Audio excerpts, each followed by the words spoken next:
در غروب پادشاهی اشکانیان تابش آفتاب به سرزمین‌های ایران از باختران و مرز کوشانیان آغاز می‌شد و پس از گذر از پارس در اتروپتن و میان رودان به پایان می‌رسید. نزدیک 5 سده است که ایران زیر پرچم شاهنشاهی اشکانی میباشد. شاهنشاهی که ایران را از دست سلوکیان نجات داد و بارها خاک ایران را در برابر کوشانیان و رومیان پاسداری کرد.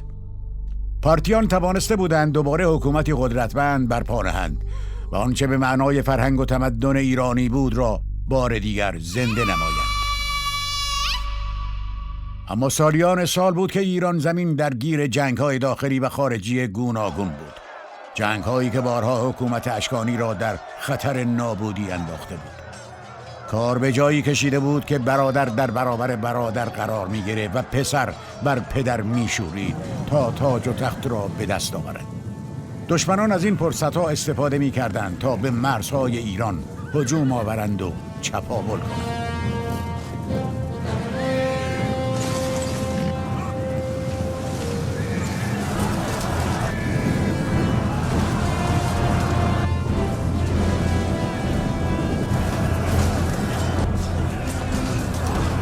این شرایطی کم کم نارضایتی مردم را فرنگید تا اینکه در تاریخ 224 میلادی شخصی از پارس مرکز تولد شاهنشاهی هخامنشی به پا خواست و گلایمند از شرایط پیش آمده بر پادشاهی اشکانی شورید.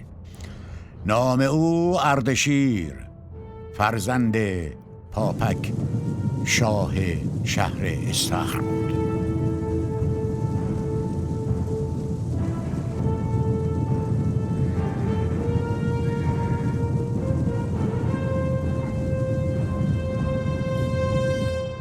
اردشیر ارتشی را فراهم کرد و به جنگ با شاهنشاه اشکانی اردوان پنجم رفت و ارتش او را در دشتی نزدیکی شوشتر ملاقات کرد. او سپاه نیرومند اردوان را در نبردی به نام هرمزدگان در 4 اردیبهشت همان سال شکست داد.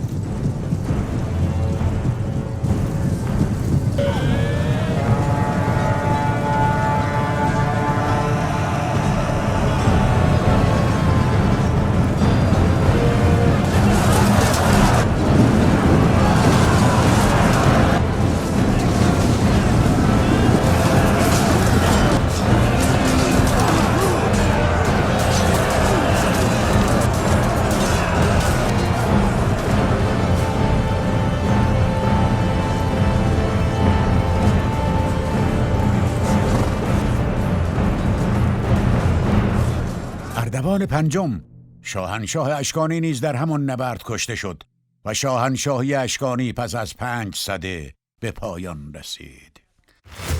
پس از این نبرد حاکمان محلی اردشیر پاپکان را به عنوان شاهنشاه جدید ایران پذیرفتند. سرانجام او در سال 226 میلادی در تیسفون تاجگذاری کرد. این گونه بود که آغازی جدید برای ایران با پیدایش یکی از قدرتمندترین و با شکوه ترین حکومت‌های تاریخ ایران با نام شاهنشاهی ساسانی که بر پایه نام پدر بزرگ اردشیر ساسان بود رقم خورد و سلسله قدرتمند ساسانیان بنا نهاده شد. اردشیر توانست کوشانیان که خطرناکترین دشمن اشکانیان بودند را خراجگزار ایران سازد، اما هنوز نبرد سرنوشت ساز دیگری در راه بود. الکساندر پادشاه روم پس از آن که فهمید اشکانیان نابود شده و یک پادشاهی نوپا در ایران به وجود آمده است، به بهانه درگیری‌های پیشین ایران و روم در سال 232 میلادی لشکر بزرگی به سوی میان رودان روانه کرد تا به گمان خود ساسانیان را در بد پیدایش نابود کند. اردشیر پس از آگاهی از یورش رومیان سپاهی فراهم آورد و برای نبرد با الکساندر فرستاد.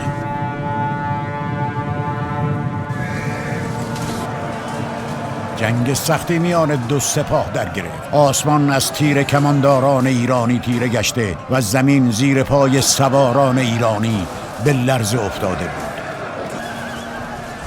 طولی نکشید که برتری سواران و کمانداران ایرانی در نبرد رومیان را مجبور به عقب نشینی کرد. اما این برای اردشیر کافی نبود. پس از شکست دادن رومیان در این نبرد اردشیر ارتش خود را به سوی شهر نسیبین برد، شهری مهم با دیوارهای استوار. مدتی بعد سپاه ایران این شهر را نیز به تصرف خود درآورد. رومیان پس از این نبرد دریافتند با دشمنی قدرتمند با مهارت بسیار بالا در گشودن شهرها و سپاهی کارآمدتر از پیش روبرو هستند. تلفات سنگینی که اردشیر به سپاه روم وارد کرد رومیان را برای مدتی از مرزهای ایران دور نگه داشت.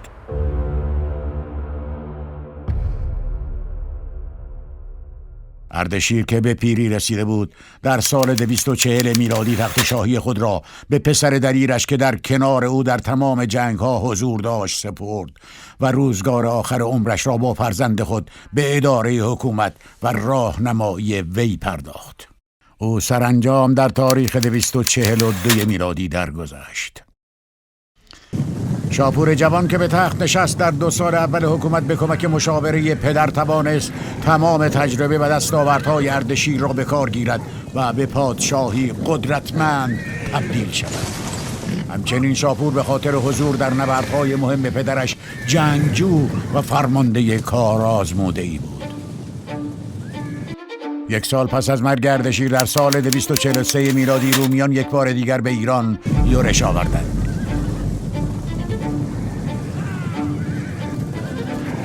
شاپور بیدرنگ به مرزهای غربی رفت و جلوی حمله رومیان را گرفت.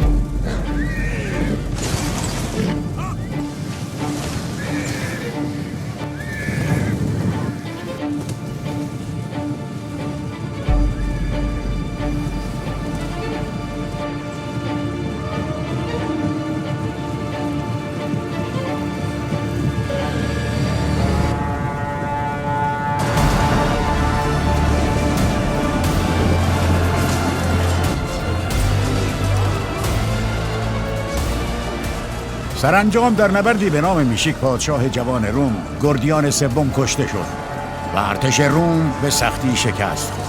رومیان که به شدت از این اتفاق سرخورده شده بودند امپراتور جدید برای خود برگزیدند تا به جبران آسیب‌های شدید این نبرد بپردازند.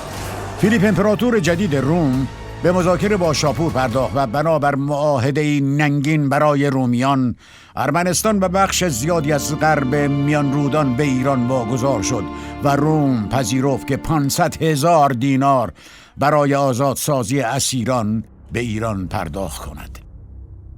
پس از چند سال در 252 میلادی به دلیل دخالت رومیان در سیاست ارمنستان شاپور دوباره به خاک روم یورش برد و پس از تصرف چند شهر توانست در سال 253 میلادی یکی از قدرتمندترین ارتش‌های روم را در نبرد بربریسوس شکست دهد و شهر انطاکیه را به تصرف خود درآورد.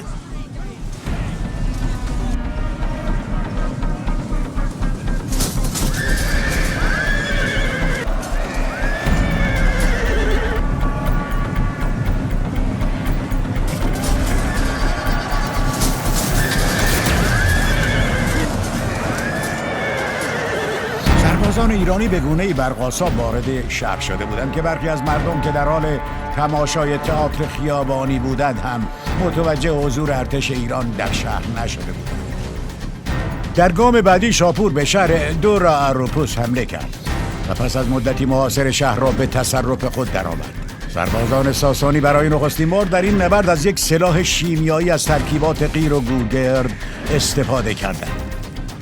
این ترکیب با تولید گاز سمی سربازان رومی که در دالان‌های زیر شهر بودند را کشت. پس از این نبردها شاپور به سوی شرق ایران رفت و توانست کاشغر، سغد و پیشاور را به تصرف خود درآورد.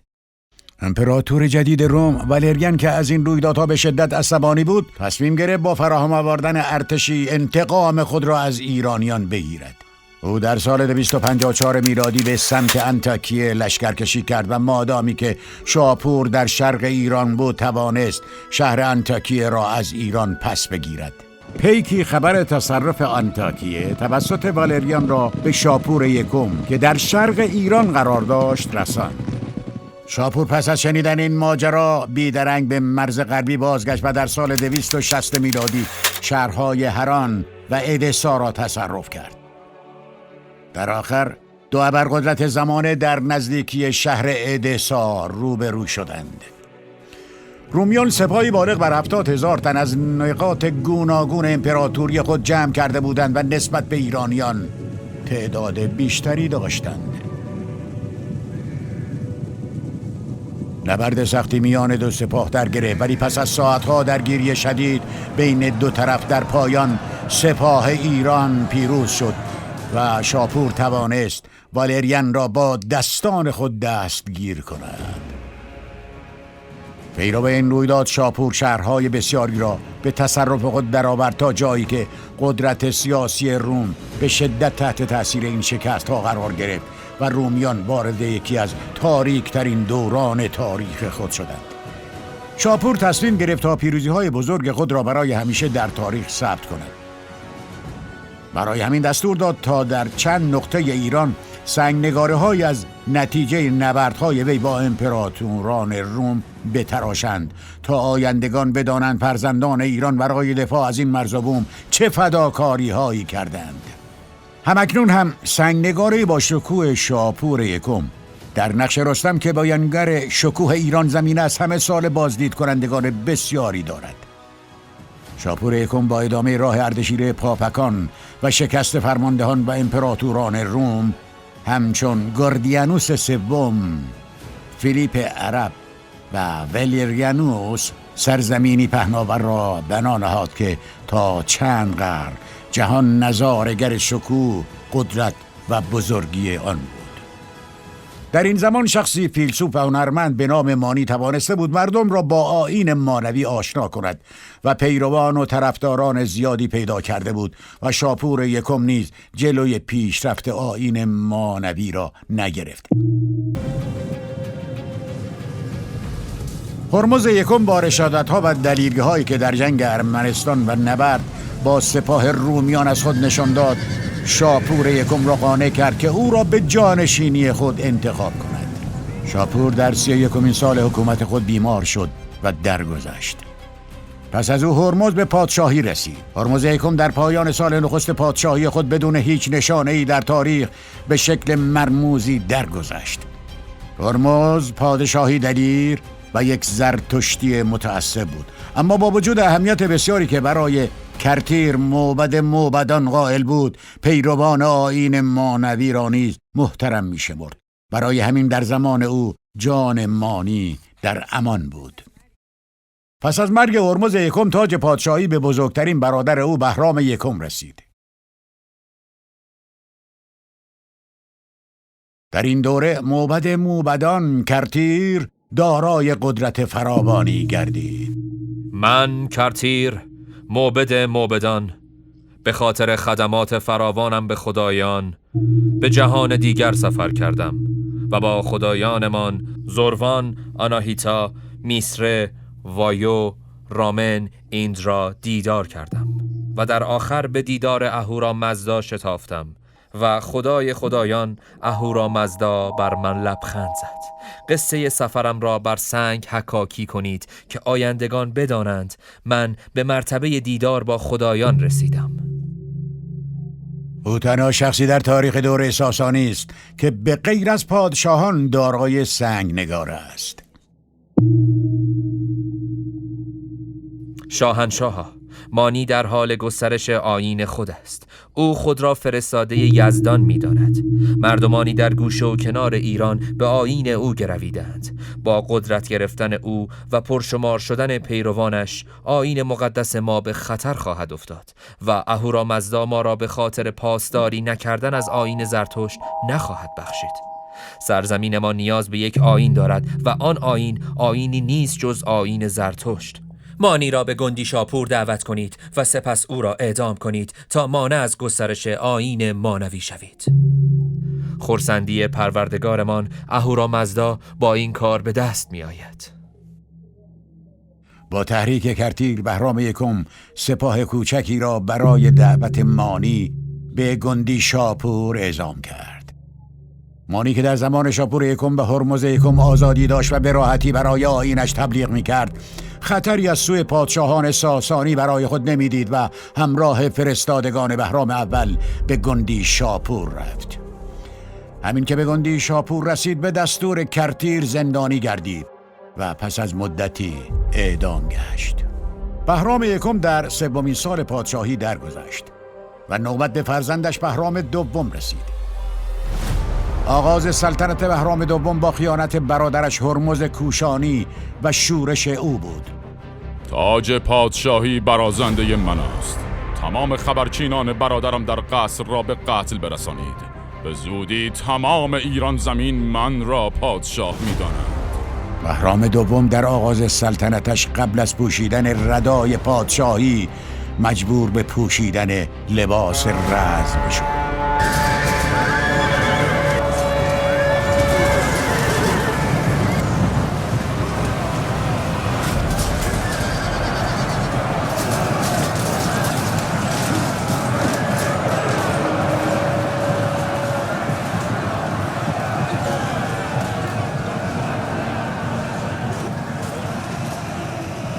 بهرام دوم توانست شورش برادرش را سرکوب کند، اما از آن سو پسرعمویش هرمز سکستانی پسر شاپور میشانشاه در سکستان هم سودای پادشاهی در سر داشت.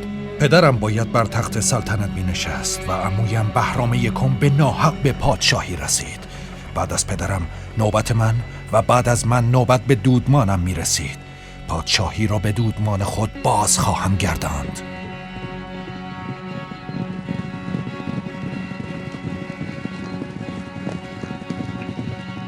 درود بر شاهنشاه بهرام دوم.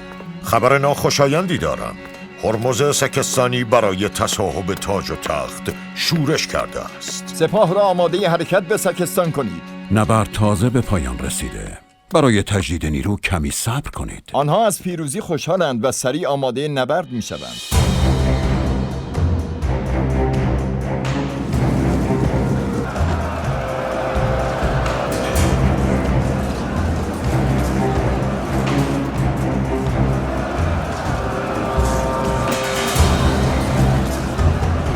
بهرام دوم توانست شورش دیگری را سرکوب کند، ولی اوضاع داخلی ایران به گوش دشمن قدیمی روم و امپراتور کروس رسیده بود. شورش ها و درگیری های داخلی ایران را بسیار ضعیف و آسیب پذیر کرده. اینک بهترین زمان برای یورش و تسخیر کامل ایران است. کروس امپراتور روم بعد از ورود به میان رودان توانست چند شهر از بین النهرین را تصرف کند. شهرها و قلعه ها به دلیل نداشتن تجهیزات و تدارکات کافی و مستقر بودن سپاه اصلی ایران در شهر نتوانستند در مقابل ارتش روم مقاومت کنند و یکی پس از دیگری سقوط می‌کردند. به همین دلیل کروس به راحتی توانست تا تیسفون پیش بیاید.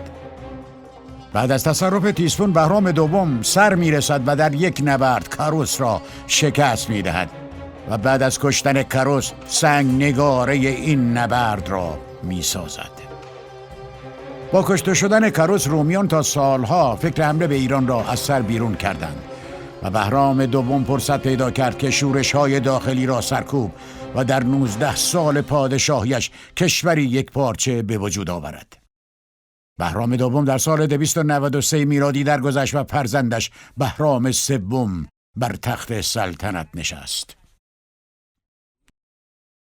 درود خدا به شما موبدان و بزرگان باد. سرزمینمان برای اقتدار کامل و ادامه سلسله ساسانیان که شاپور نخست بنای آن را نهاد، نیازمند پادشاهی مقتدر، جنگاور و کار کشته است. در صورت به پادشاهی رسیدن من، نرسه پسر شاپور یکم پادشاه ارمنستان، کشوری قدرتمند با قلمرویی به وسعت قلمرو پدر و نیاکانم خواهم ساخت و شما موبدان و بزرگان جایگاه ویژه‌ای در دوران پادشاهی من خواهید یافت. پیام نرسه به دست موبدان و بزرگان رسید و آنها برای بررسی این موضوع جلسه‌ای برگزار کردند. کهنسال بودن نرسه و احتمال مرگ زود هنگام او دوباره کشور را به آشوب خواهد کشاند و از گوشه و کنار کشور مدعیان تاج و تخت شورش خواهند کرد. کشور نیازمند پادشاهی خردمند و جنگاور است. نرسه به آداب حکمرانی و جنگ آشناست. سلطنت برازنده اوست. حضور ما در جایگاه ویژه‌ای که نرسه به آن اشاره کرد نشان از آشنایی او با قدرت ماست. او فرد شایسته‌ای برای پادشاهی است. در گذشته پادشاهان جوان زیادی بودند که خیلی زود کشته یا برکنار شدند. کهنسال بودن او دلیلی بر عدم شایستگی او نیست. بهرام سوم را برکنار و نرسه را به سلطنت میرسانیم. نرسه با یاری بزرگان پادشاه شد. پس از به قدرت رسیدن نرسه او به جنگ با لشکریان روم پرداخت و در چندین جنگ پیروزی هایی به دست آورد تا به ترکیه کنونی رسید.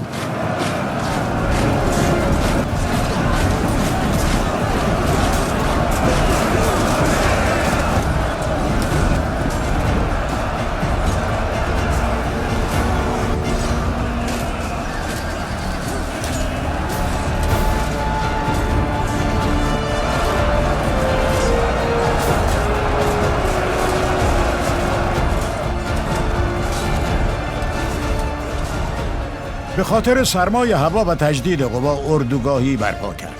در این اردوگاه بزرگترین نیرنگ رومیان به ایرانیان زده شد. ایرانیان شکست‌های پیاپی بر ما وارد کردند و بعد از تجدید نیرو بیشک در نبردهای دیگر نیز پیروز خواهند شد. باید به مرزهای خود عقب نشینی کنیم تا از وارد شدن تلفات بیشتر جلوگیری کنیم. به گمانم ایرانیان انتظار شبیخون ما را ندارند. با حمله برقاسا میتوان تلفات سنگینی به آنان وارد کرد و شکستشان داد. ورود به اردوگاه آنان آسان نیست. کمانداران از بالای دیوار اردوگاه تمامی سپاه ما را از بین خواهند برد. ابتدا با لباس مبدل وارد اردوگاه میشویم و نقاط ضعف آنها را شناسایی میکنیم. بعد نقشه حمله را میکشیم. چگونه میتوانیم وارد اردوگاه شویم؟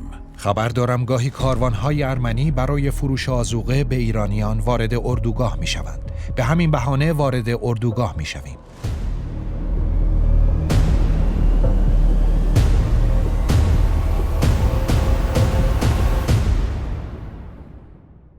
سرورم، آن چادر که سربازان بیشتری در اطراف آن هستند به نظر محل نگهداری اسلحه می باشد. بله، آن سرباز هم سپر و شمشیر خود را به آنها تحویل داد. نگاه کن، در آن سو از پا را در محلی که پرچین دوران کشیده شده نگه می دارند. سرورم، به نظر می رسد بزرگترین چادر آنجاست. شاید چادر نرسه باشد. بله، گارد سلطنتی از ورودی آن چادر به شدت پاسداری می کنند. بدون تردید آنجا محل زندگی بزرگان و خاندان پادشاهی است. در کنارش چادر بزرگ دیگری قرار دارد که افراد گارد دور آن حلقه زدند. آنجا چادر چه کسی است؟ به گمانم خانواده نرسه در آنجا هستند.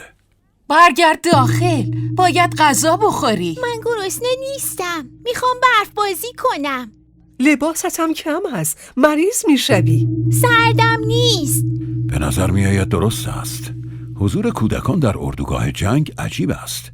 میگویند نرسه به همسر و فرزندش بسیار وابسته است و تحمل دوری آنان را ندارد و از طرفی آنقدر به پیروزی مطمئن است که اجازه حضور آنان در اردوگاه را داده است. برویم استحکام پرچین ها را ببینیم. آن دیوار از همه دیوارها سست‌تر به نظر می آید و نگهبان هم ندارد. یورش خود را با خراب کردن همان دیوار آغاز می کنیم. نقشه اردوگاه را به خاطر بسپار. برویم و برای شبیخون نقشه بکشیم. بله سرورم. حمله ناگهانی رومیان در سپیددم به اردوگاه ایرانیان سبب شوکه شدن آنان شد. رومیان شروع به قتل عام سربازان بی سلاح و آتش زدن اردوگاه کردند. همه جا آتش گرفته، پرام کنید! جانتان را نجات دهید! بجنبید! پرام کنید! از این طرف! بیایید! نرسه از این هیاهو به کمک گارد سلطنتی خود گریخت، اما همسر و فرزندش به اسارت رومیان در آمدند. دیوکلژنه با نیرنگ لشکر قدرتمند ایران را شکست داد و با گروگان گرفتن همسر و فرزند نرسه یکی از ننگین ترین معاهده های دوران ساسانیان عهدنامه نصیبین را به نرسه تحمیل کرد. در این اهنامه قسمت‌های زیادی از ایران شامل 5 ایالت که در ساحل رود دجله واقع بود به رومیان واگذار شد. دجله مرز 2 امپراتوری شد. قلعه زنتا در آذربایجان به روم داده شد و پادشاه متعهد شد در امور داخلی ارمنستان مداخله نکند. ایبری گرجستان امروزی به روم تسلیم شد. نصیبین شهر بازرگانی میان ایران و روم قرار گرفت و بدین سان مرزهای روم به نزدیکی تیسفون پایتخت ایران رسید. نرسه بعد از این شکست و از دست دادن مناطق زیادی از ایران افسرده شد و بعد از مدت کوتاهی از سلطنت کناره گیری کرد و در سال 302 میلادی درگذشت. بعد از کناره‌گیری نرسه از پادشاهی نوبت به فرزندش هرمز دوم رسید. روزگار سختی در انتظارمان است. هرمز دوم با زیر دستانش با خشونت رفتار می کند.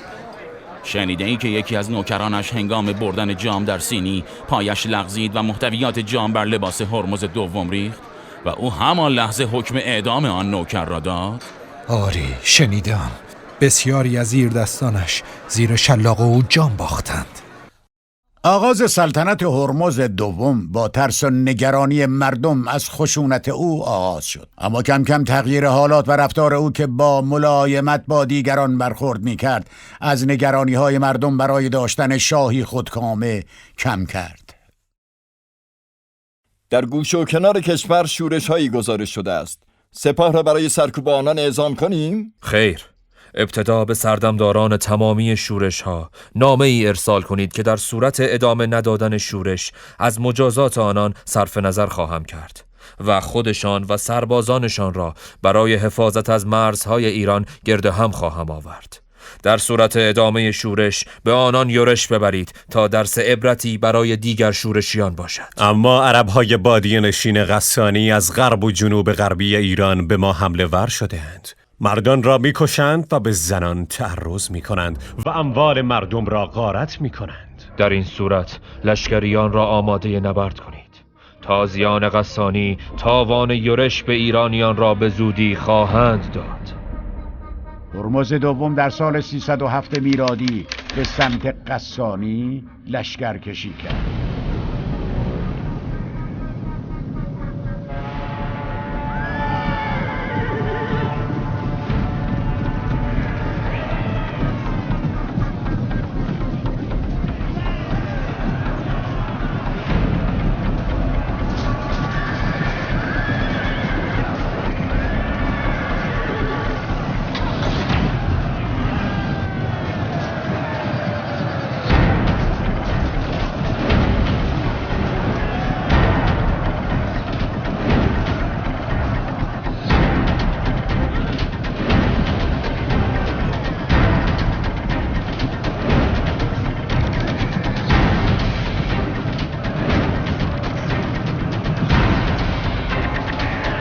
هرمز دوم با شکست دادن و کشتن شاه غسانی آرامش را به مرزهای ایران بازگرداند و شورش‌های قلمرو ایران را از بین برد. انتقام چشم هرمز دوم را کور کرده و در تدارک یورش به روم است. در حال حاضر آمادگی یورش به روم را نداریم. منابع ایران بر سر جنگ با روم در حال نابودی است و از طرفی کشور به تازگی به آرامش رسیده است. هرمز دوم به مشورت‌ها و نظر ما بی‌اعتناست. به زودی لشکر را برای نبرد با رومیان رهسپار خواهد کرد. چاره‌ای جز قتل او نداریم. هرمز دوم را به قتل میرسانیم و آذرنرسی پادشاه ارمنستان را جایگزین پدرش میکنیم. با دسیسه بزرگان هرمز دوم در سال 309 میلادی به قتل رسید و پسرش آذرنرسی بر تخت پادشاهی نشست. دستور گرفتن مالیات 2 برابر برای کشاورزان بسیار سنگین و طاقت فرساست. لطف فرموده مالیات ها را به زمان گذشته بازگردانید. برای استواری پایه‌های پادشاهی به دارایی‌های بیشتری در خزانه نیاز دارم. تو نگران حال رعایان نباش، نگران حال خود باش. مجازات مخالفت با دستور شاه جز زندان و اعدام نیست. او را به زندان بیاندازید. از خشونت و بیرحمی آذرنرسی بسیار شنیده بودم، اما گمان نمی بردم این گونه با بزرگان برخورد کند. دیر یا زود نوبت ما هم خواهد رسید. باید زودتر چاره‌ای بیندیشیم. مدت زیادی به او فرصت داده ایم و هر روز اوضاع وخیم‌تر می شود. چاره‌ای جز به قدر رساندن او نداریم. با نیرنگ بزرگان آذرنرسی به قتل رسید. کمتر از 6 ماه از به قتل رساندن هرمز دوم گذشته. هرمز برادر آذرنرسه است. جانشینی برای آذرنرسه نداریم. چه کسی مانده که شایسته مقام شاهنشاهی باشد؟ تنها کسی که به ذهنم میرسد هرمز است، پسر هرمز دوم. او از لحاظ قانونی وارث به حق تاج و تخت است. به هیچ وجه. حتی فکرش را هم از سر خود بیرون کنید. او علاقمند به فرهنگ روم و یونان است و اگر به شاهی برسد یقیناً تمام ارزش‌ها و سنت‌های مقدس و اصیل ما را نابود خواهد کرد. ایزدان از مردم و ایران روی برمیگردانند. نمی‌توانیم همینطور وارثان تاج و تخت را به قتل برسانیم. از طرفی اگر جلوی شاه شدن او را بگیریم، می‌توانند با تعداد زیادی از سپاهیان برای انتقام در کشور آشوب بپا کنند و به زور تاج و تخت را تصاحب کنند. به او اتهام خیانت وارد کرده و او را به زندان فراموشی می‌اندازیم. بله، این کار پسندیده تر است. همچنین هرمز پسر هرمز دوم که تنها وارث خاندان پادشاهی بود را به زندان فراموشی انداختند و این گونه بود که خاندان سلطنتی بدون وارث ماند. آقایان، ما آخرین امید جانشینی شاهنشاه مقتول را نیز کنار زدیم. حالا چه کنیم؟ چه کسی مانده که به مقام شاهی برسانیم؟ شاهنشاهی در شرایط بدی است.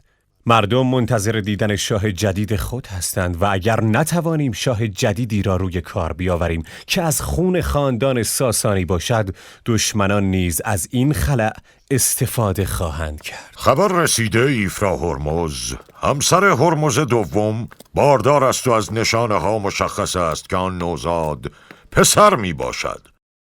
موبدان در طالع او دیدن پادشاهی قدرتمند خواهد گشت و ایران را به شکوه گذشته خواهد رساند. او را به پادشاهی میرسانیم. کودک درون شکم مادر را به پادشاهی برسانیم؟ تا زمان بزرگ شدن و توان اداره امور مملکت توسط او چه کنیم؟ جنگاوری و پادشاهی را به او خواهیم آموخت. تا زمان آماده شدنش برای سلطنت خودمان به اوضاع کشور رسیدگی میکنیم. فرزندم، در این روزهای تاریک و سخت ایران تو آن پرتو نوری هستی که از جانب اهورامزدا این سرزمین را دوباره به روشناییش درخشان می سازد. اشراف زادگان تاج را روی شکم برآمده ایفرا هرمز گذاشتند. بدین سان دوران پادشاهی شاپور دوم آغاز شد و در اتفاقی نادر نوزاد پیش از تولد به پادشاهی رسید.